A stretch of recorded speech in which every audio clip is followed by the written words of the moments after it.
നമസ്കാരം. കേരളം കണ്ട ഒരുപക്ഷെ രാജ്യം കണ്ട വലിയ ദുരന്തങ്ങളിലൊന്നിനാണ് വയനാട്ടിൽ നമ്മൾ സാക്ഷിയായത്. വയനാട് ചൂരൽമലയിലുണ്ടായ ഉരുൾപൊട്ടൽ അക്ഷരാർത്ഥത്തിൽ കേരളത്തെ നടുക്കി. ഒരു നാടിനെയാകെ തകർത്തുകളഞ്ഞ ഈ ദുരന്തത്തിൽ 300-ലധികം ജീവനുകൾ നഷ്ടമാവുകയും 200-ലധികം ആളുകളെ കാണാതാവുകയും ചെയ്തു.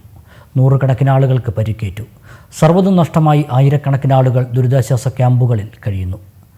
ദുരന്തത്തിനിരയായവരെ ചേർത്ത് പിടിക്കാൻ മലയാളി ഒറ്റക്കെട്ടായി മുന്നോട്ട് വന്നതും ഉള്ളുപൊള്ളുന്ന കാഴ്ചകൾക്കിടയിൽ പ്രതീക്ഷയുടെ പൊന്നാളമായി.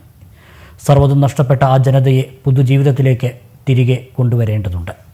സഹായങ്ങൾ വയനാട്ടിലേക്ക് ഒഴുകുമ്പോഴും അത്ര പെട്ടെന്ന് ഉണക്കാൻ കഴിയുന്നതല്ല ഈ ദുരന്തം അവിടെയുണ്ടാക്കിയ മുറിവുകൾ.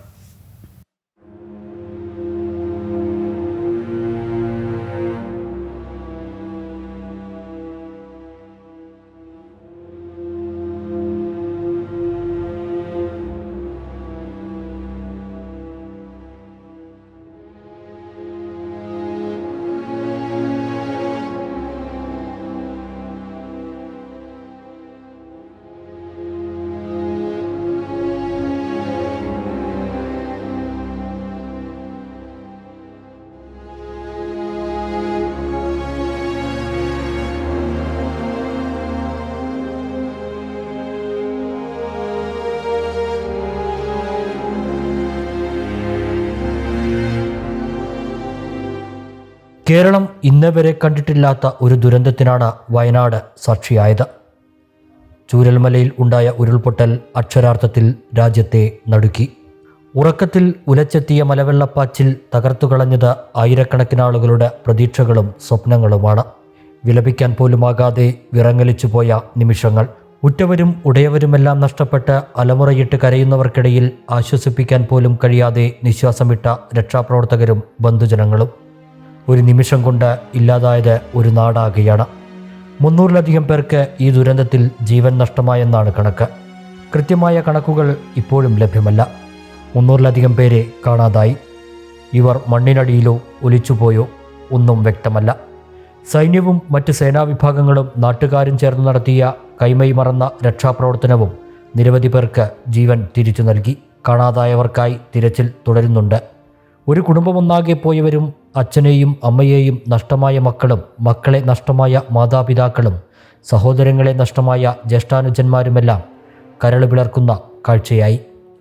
ഇനി എന്തെന്നു പോലും അറിയാതെ അവശേഷിച്ചവർ മരവിച്ചിരിക്കുന്ന കാഴ്ച ആരെയും കണ്ണീരണിയിക്കുന്നതായിരുന്നു.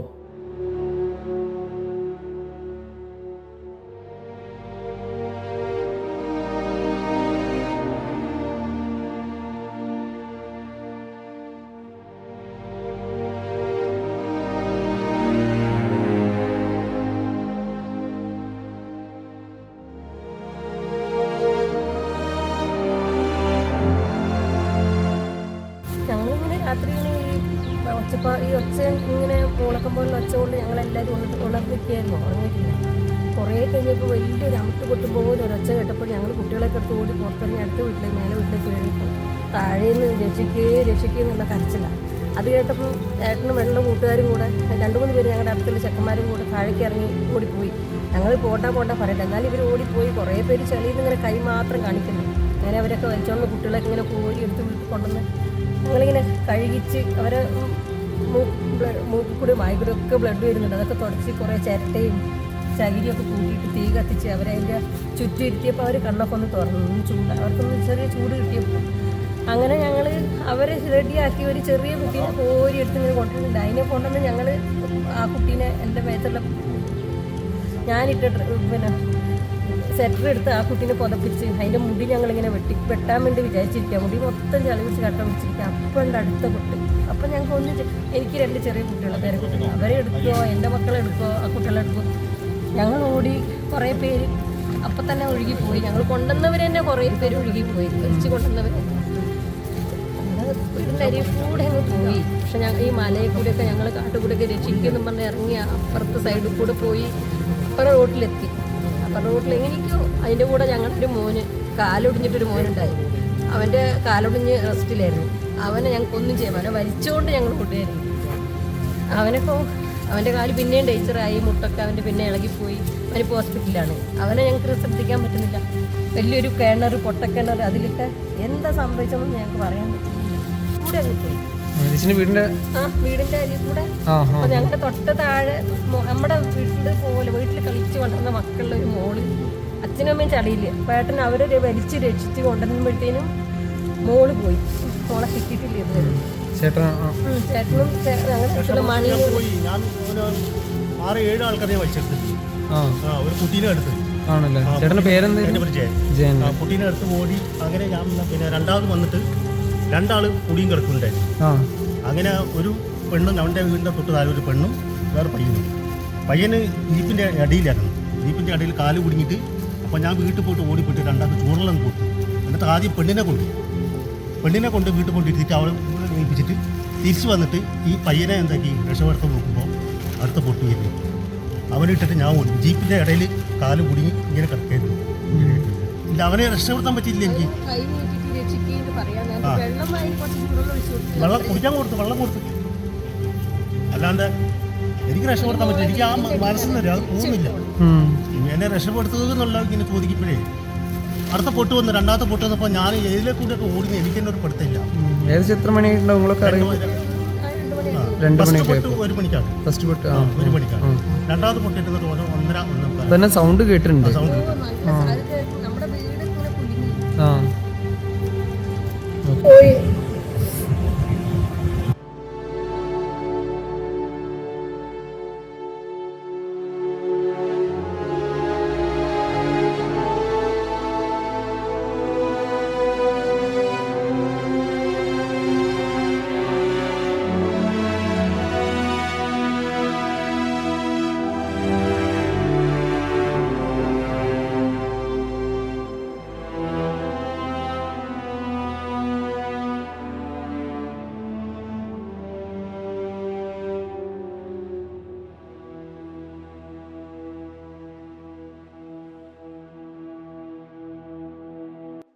വയനാട് ചൂരൽമലയും മുണ്ടക്കൈയുമാണ് ദുരന്തം തകർത്തു കളഞ്ഞത്.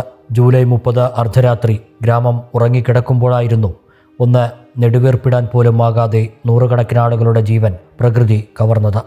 എന്താണ് സംഭവിക്കുന്നതെന്ന് പോലും അറിയാതെ പ്രകൃതിയുടെ താണ്ഡവത്തിൽ പലരും മണ്ണിൽ പുതഞ്ഞു.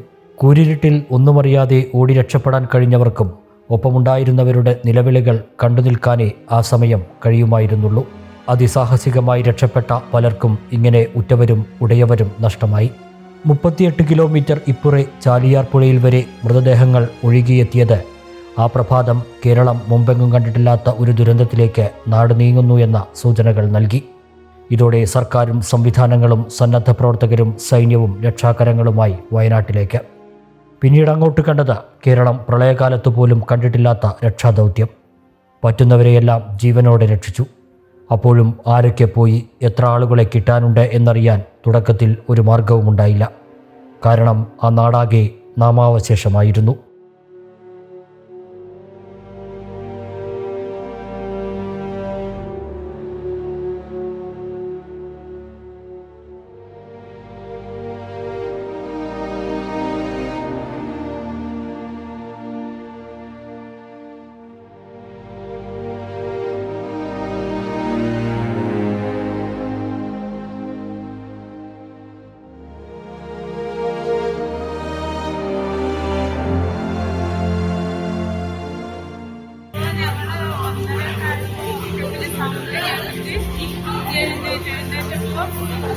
ചളികളുടെ അടക്കമുള്ള വീടിന്റെ തൊട്ടടുത്ത് ഉണ്ടായിരുന്നു. പിന്നെ ഭയങ്കര ദുഃഖം ഉണ്ടായിരുന്നു. ഞാൻ ഓടി വേഗം പുറത്തേക്ക് ഇറങ്ങി തൊട്ട അയൽവാസിന്റെ വീട്ടിൽ 2ാം നിലയിൽ കയറി നിന്നു. എല്ലാവരും ഹോട്ടലും കഴിഞ്ഞിട്ടാണ് അവിടുന്ന് എൻഡിആർഎഫ്കാർ വന്നിട്ടാണ് ഞങ്ങൾ അവിടുത്തെ എല്ലാവരും കൊണ്ടുപോകുന്നത്. ആ വീട്ടിലുണ്ടാകും ഞങ്ങൾ എല്ലാവരും സേഫ്. 2 മണിയൊക്കെ ആവുമ്പോഴാണ് ഫസ്റ്റ് പൊട്ടലുണ്ടായത്. ആ സമയത്ത് വലിയ പൊട്ടലല്ലായിരുന്നു. ആളുകളൊക്കെ ഇങ്ങനെ അങ്ങോട്ടും ഇങ്ങോട്ടൊക്കെ മാറി. അതിനു മുമ്പ് രാത്രി തന്നെ എസ്റ്റേറ്റ് ഹോസ്പിറ്റലിൻ്റെ അടുത്തുള്ള 12ഓളം കുടുംബത്തിന് ഞങ്ങൾ ഒഴിപ്പിച്ചിട്ടുണ്ടായിരുന്നു. അവരെല്ലാം ഒഴിഞ്ഞ് ഒരു ഭാഗത്തേക്ക് മാറി. അനിയന് ഞാൻ കുറച്ച് ചിത്രന്മാരെല്ലാവരും കൂടി മാറ്റിയിട്ടുണ്ട്. പിന്നെ ഞങ്ങൾ അട്ടമലയിലേക്ക് മാറി. ഇവൻ അവിടെ നിന്നു. ശാന്ത് എന്ന് പറഞ്ഞ പയ്യൻ ഇവനും അവിടെ നിന്നു. ഫസ്റ്റ് പൊട്ട് വെട്ടി കഴിഞ്ഞപ്പോൾ സ്കൂൾ റോഡിലേക്ക് വീണ്ടും പോയി. ആ ഭാഗത്ത് രക്ഷാപ്രവർത്തനം നടത്തിയതാണ്. 2 പേരും കിട്ടി. മിസ്സിങ് പറഞ്ഞാൽ ചാന്ദിനെ കിട്ടിയിട്ട് അനിയനെ കിട്ടി. ചാന്ദിനെ കിട്ടിയിട്ടില്ല. അനിയന്റെ പേരെന്താ? പ്രജീഷിനെ കിട്ടി. പ്രജീഷിനെ ഇന്നലെ കിട്ടി. ചാന്ദിന് 34 വയസ്സ്.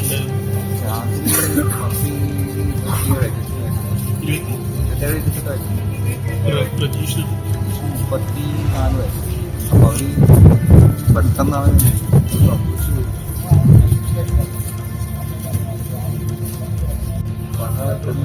എല്ലാം പോയി. ഒറ്റ ഡ്രസ് മാത്രമേ നിങ്ങളുടെ ആരൊക്കെയുണ്ട് ഇവിടെ? ഇവിടെ അമ്മയും ഭാര്യയും കുട്ടികളൊക്കെ.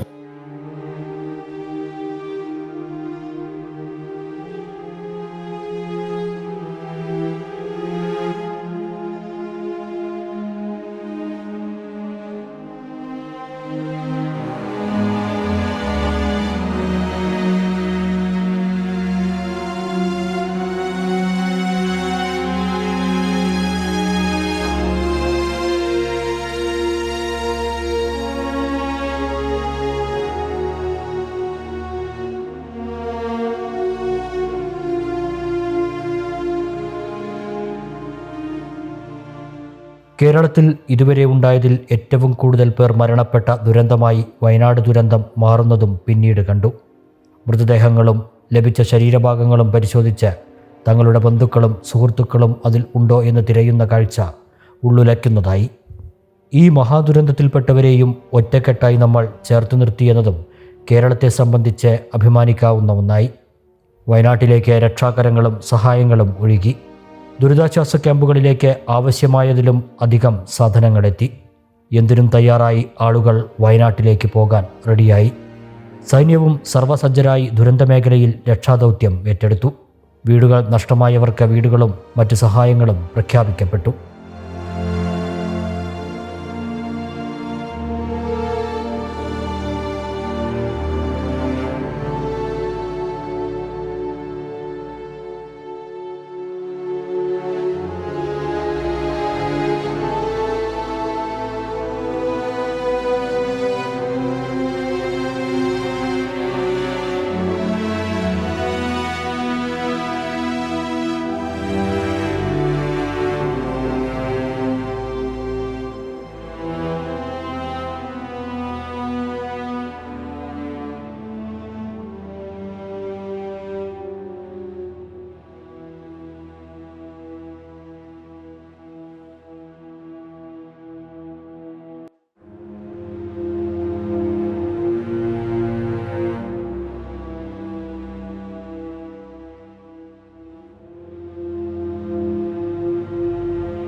എവിടേക്കാ ഞങ്ങൾ പോവാൻ? ഞങ്ങളെ പോലെ ചെറുപ്പം മുതല് വളർന്നവരും ഒരാൾ പോലും ആ നാട്ടിലില്ല. ഞങ്ങൾ പഠിച്ച വിദ്യാലയമില്ല.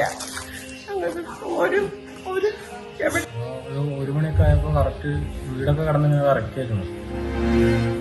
എന്താ ചെയ്യേണ്ടെന്ന് അറിയില്ല. ഞങ്ങൾ കുട്ടികളൊക്കെ പിടിച്ച് കെട്ടിപ്പിടിച്ച് കരഞ്ഞ് ഫസ്റ്റ് പൊട്ടലിന് ഞങ്ങളെല്ലാവരും വീട്ടിനുള്ളിൽ തന്നെ ആയിരുന്നു. രണ്ടാമത്തെ പൊട്ടുമ്പോഴത്തേക്ക് ഞങ്ങൾ കുട്ടികളൊക്കെ എടുത്ത് അപ്പുറത്ത് കടന്ന് ഒരു അരമണിക്കൂർ കഴിഞ്ഞപ്പോൾ രണ്ടാമത്തേത് പൊട്ടി. ഒരുപാട് പ്രായ അമ്മമാര് അച്ഛന്മാര് കുട്ടികൾ എല്ലാവരും ഉണ്ടായിരുന്നു. എല്ലാവരും വീടുകളൊക്കെ നഷ്ടപ്പെട്ടു. ഒന്നുമില്ല, ഒരു കിടക്കാൻ ഒരു ഇടവില്ല, ഒന്നുമില്ല. മക്കളെയും കൊണ്ട് പോകുന്നു. മക്കൾക്ക് ഭയങ്കര പേടിയാണ്. സ്കൂളില്ല, മക്കൾ പഠിക്കുന്ന സ്കൂളുകൾ പോയി. മക്കൾക്ക് ഈ ആംബുലൻസ് ശബ്ദങ്ങൾ മക്കൾക്ക് ഭയങ്കര ഡേഞ്ചർ, പേടിയാകുക.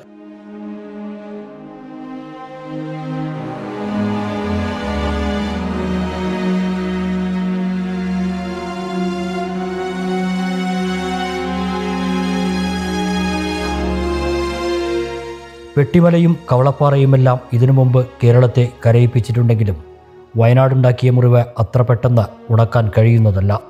നോവായി അത് എന്നുമുണ്ടാകും.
ഉരുൾപൊട്ടലിൻ്റെ കാര്യകാരണങ്ങളെല്ലാം തേടി ഇനി പഠനവും പരിശോധനകളുമെല്ലാം ഉണ്ടാകാം. ദുരന്തബാധിതർക്ക് സർക്കാരിൻ്റെ സഹായങ്ങളും ലഭിച്ചേക്കാം. എങ്കിലും വീണ്ടെടുക്കാനാവാത്ത ഒരുപാടുണ്ട്. എല്ലാം നഷ്ടമായവരുടെ ആ വേദനയും വിങ്ങലും അത് ആയുസ്സുള്ളിടത്തോളം അവിടുത്തെ ജനതയിൽ നോവായി തന്നെ നിൽക്കും.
പെട്ടിമലയിലും കവളപ്പാറയിലും ദുരന്തമുണ്ടായപ്പോൾ നമ്മൾ പറഞ്ഞു, ഇനിയൊന്ന് ഇങ്ങനെ ഉണ്ടാവാതെ നോക്കണം.